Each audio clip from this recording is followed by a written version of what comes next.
দুনিয়া তৃপ্ত করে না, দুনিয়ায় তৃপ্তি মিলে না বন্ধু। এটা তৃপ্তের জায়গা নয়, এটা তৃপ্ত হওয়ার জায়গা নয় বন্ধু। আল্লাহ তাআলা কোরআনে ওয়াদা দিছে, বান্দা জান্নাতে আইসো, তোমার আমি তৃপ্ত করে দেব, সুখে ভরে দেব। মা তাশতাহি আনফুসুকুম, যা দিল চাইবে বান্দা আমি সব দেব। তোমার চাওয়া শেষ হইলে ওয়ালাদাইনা মাজিদ, আমার কাছে আরো অগণিত আছে কোটি কোটি নিয়ামত, যেগুলো তুমি নামও জানো না, চিনো না বান্দা, তুমি চাও নাই, আমি আল্লাহ নিজের থেকে আরো কোটি কোটি দেব।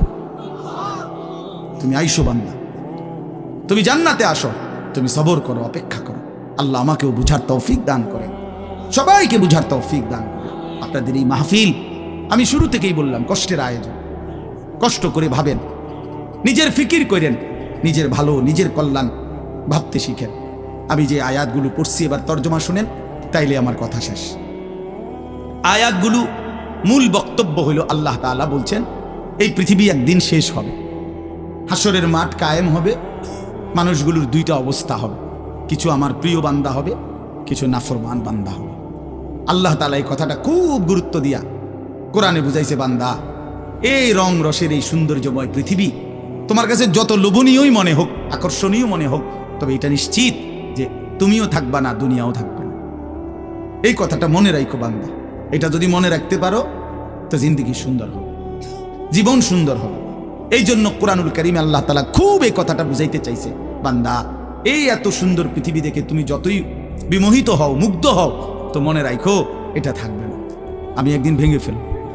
ইযাস সামাউন ফাতারাত, আসমান ভেঙে চুরচুর হবে। ওয়া ইদাল কাওয়াকিবুন তাসারাত, তারকারাজি খসে খসে পড়বে।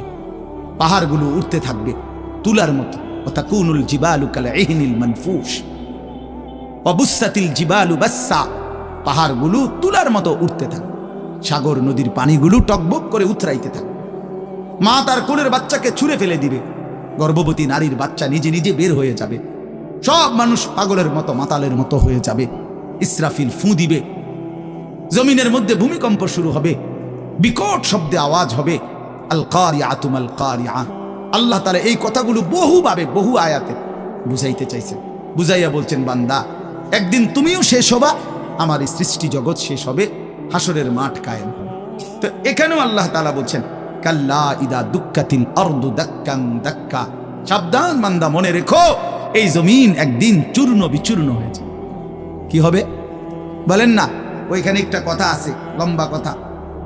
অতুহিব্বুনাল মালা হুব্বান জাম্মা, আল্লাহ তাআলা বলেন, বান্দা দুনিয়ার মাল আর সম্পদের ভালোবাসাটাকেই তোমরা খুব গভীরভাবে দিলের মধ্যে বসায় লাইলা। তবে মনে রাখো, দুনিয়াকে তুমি যত ভালোবাসো, যত মজবুত করো, যত বিল্ডিং, যত ফাইলিং, যত মজবুতই হোক না কেন, এটাই মনে রাখো আমি আল্লাহ এই জমিন, এই সৃষ্টি একদিন ভেঙ্গে চুরে তছনছ করে চূর্ণ বিচূর্ণ হয়ে যাবে। কাল্লা ইদা দুক্কাতিল আরদু দাক্কান দাক্কা। এরপরে হাসরের মাঠ কায়েম হবে। তো হাসরের মাঠের দৃশ্যটা আল্লাহ তুলে ধরছে যে হাসরের মাঠ কায়েম হবে, মানুষগুলো সব দাঁড়ানো থাকবে, আদম থেকে ইসরাফিলের ফু পর্যন্ত। এই দাঁড়ানো অবস্থায় আল্লাহ তাআলা বলতেছেন, ওয়াজা রাব্বুক, আল্লাহ তাআলা মহান আল্লাহ পাক, তিনি তার শান অনুপাতে হাসরের ময়দানে উপস্থিত হবেন।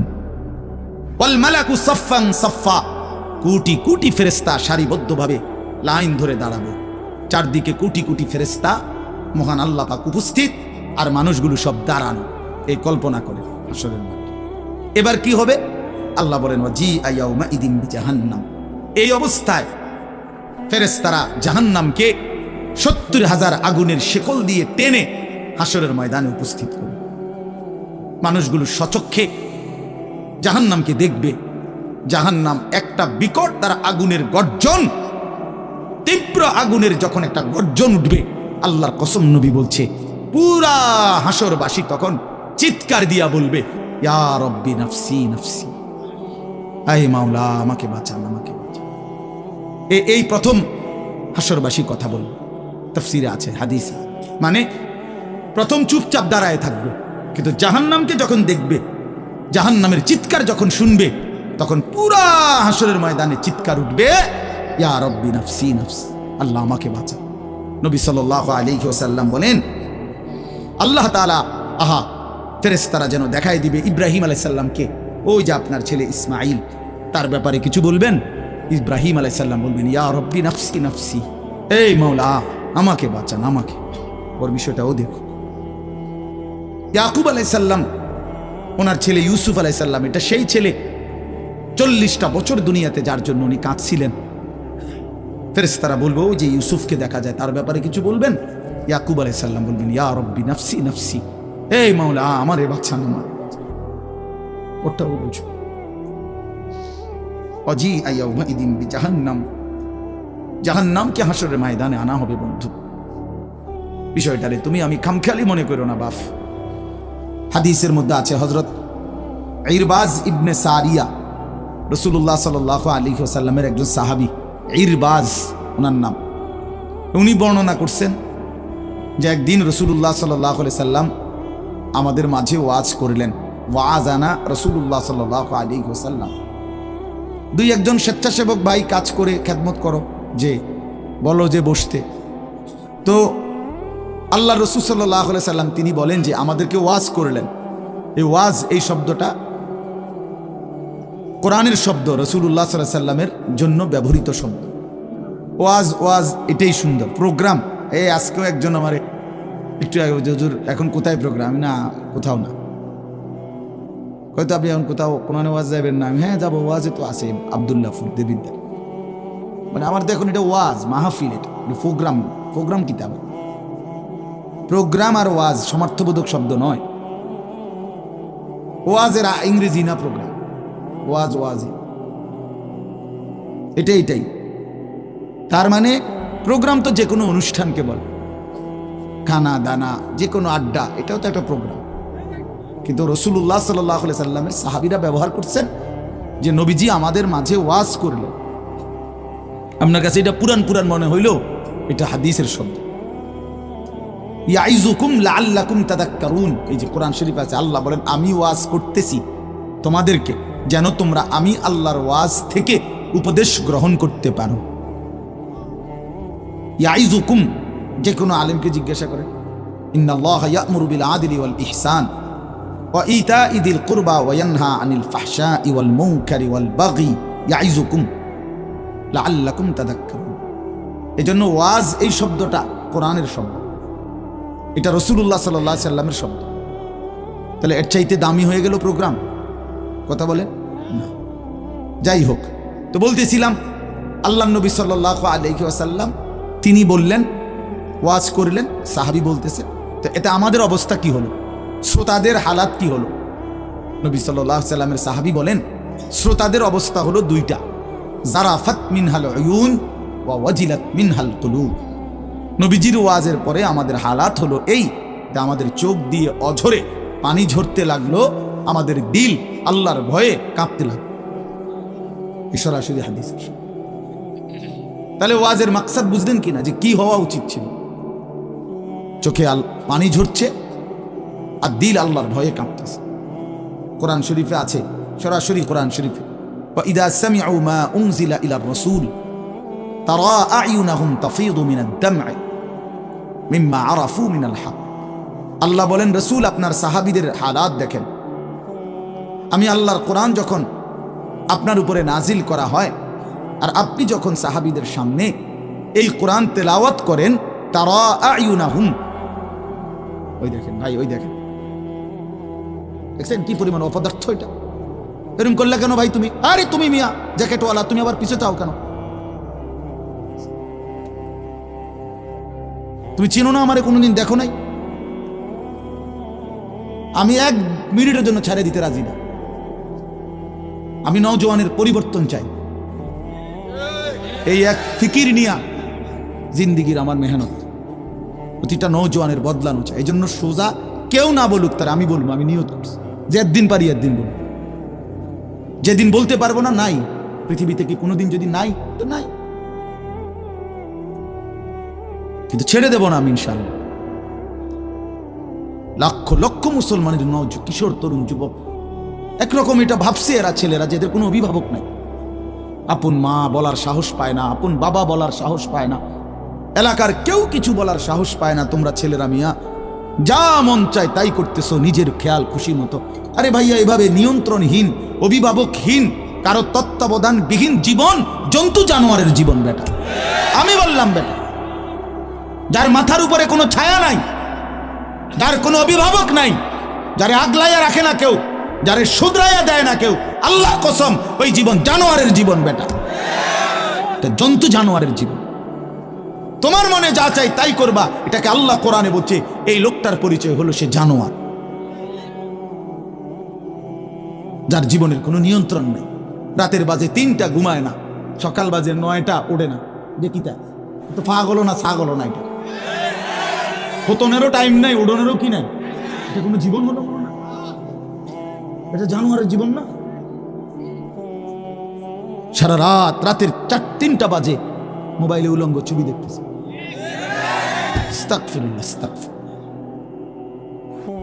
স্বাভাবিকভাবে জি বলো ভাই, রসিকতা করো না, তামাশা করো না, বিকট আওয়াজে যেই বলারও দরকার নেই, স্বাভাবিক শুনতে থাকো ভাইয়া। এই জন্য আমি বললাম ভাই রাগ হইও না, আল্লাহ তোমারও বরকত দান করে। কিন্তু আমার বলার উদ্দেশ্য হলো আমাদের পরিবর্তন দরকার, সংশোধন দরকার, আমাদের জিন্দেগি সাজানো দরকার।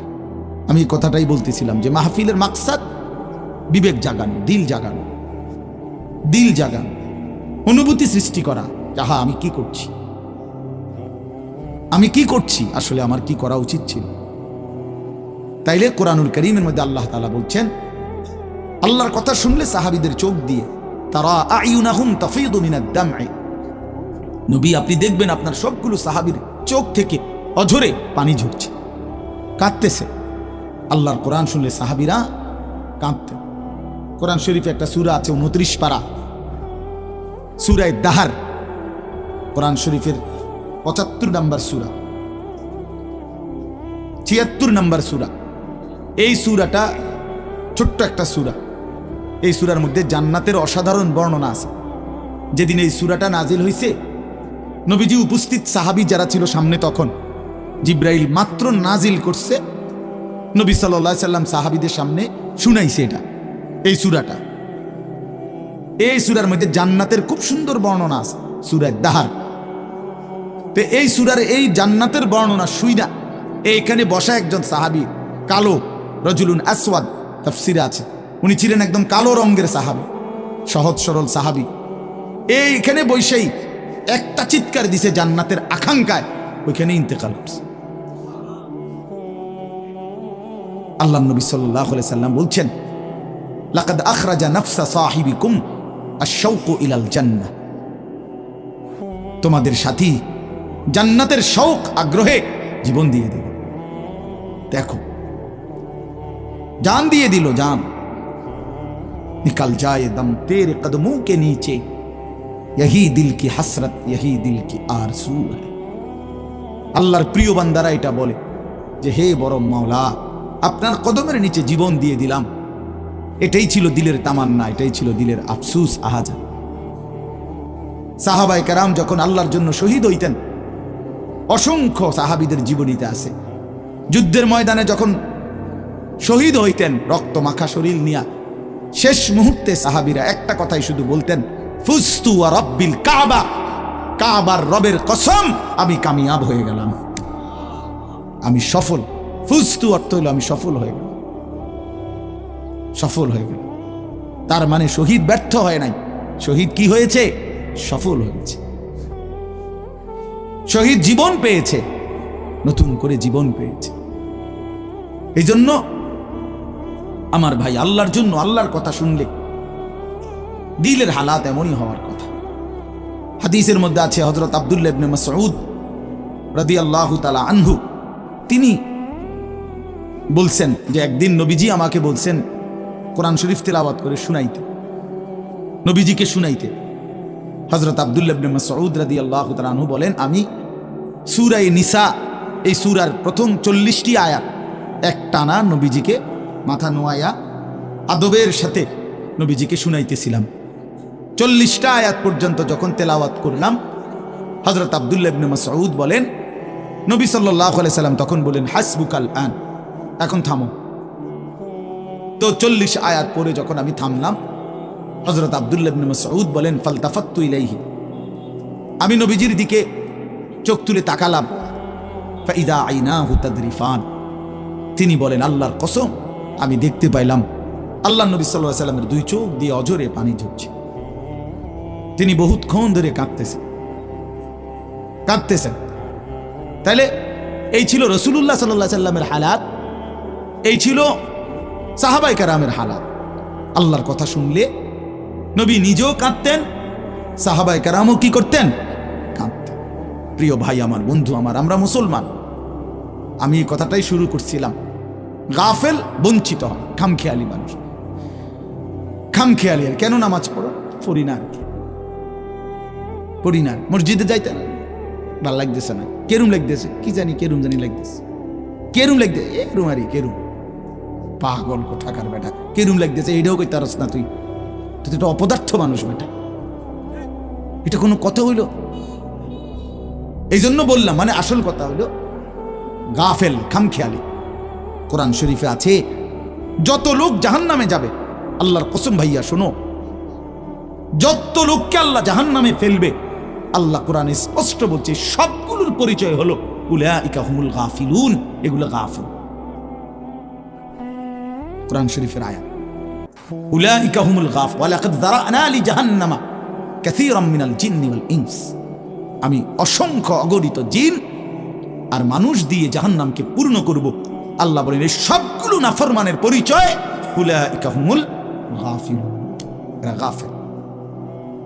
এরা গাফেল ছিল, খামখেয়ালি করছে, খামখেয়াল। আমি নয়তো হায়াত দিয়েছি, আওয়ালাম নুআম্মিরকুম মা ইয়াতাযাক্কারু ফীহি মান তাযাক্কারা।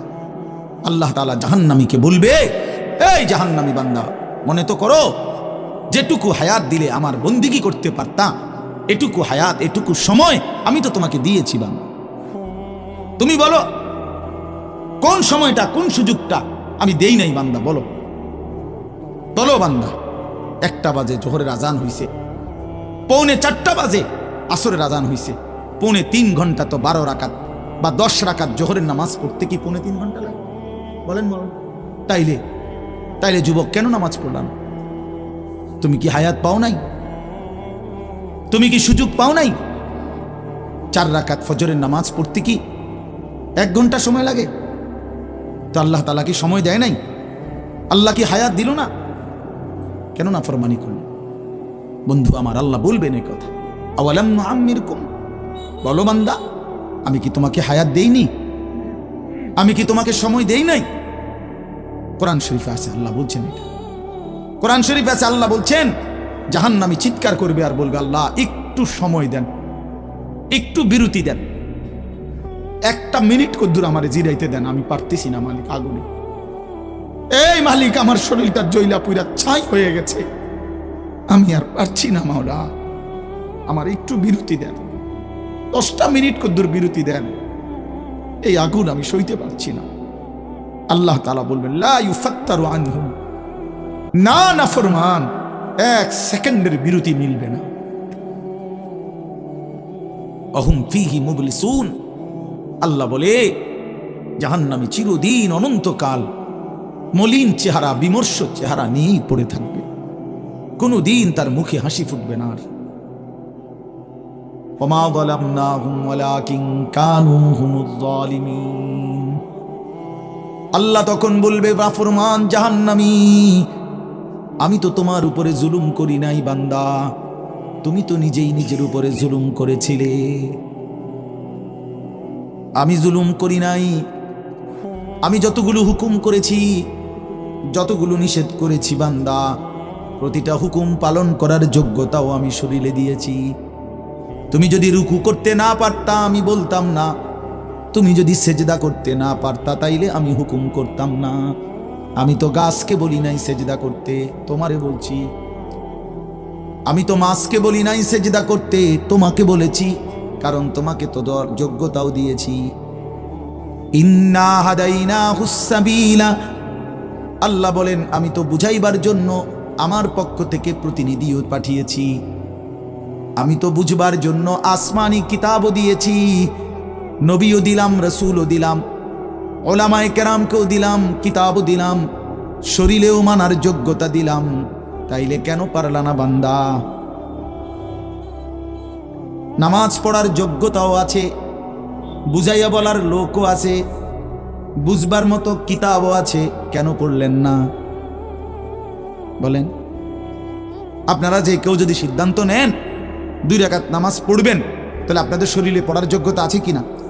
আপনারা যদি সিদ্ধান্ত নেন কিভাবে পড়বো, তো এই কথা বুঝাইয়া বলার জন্য কোনো আলেম আছে কিনা?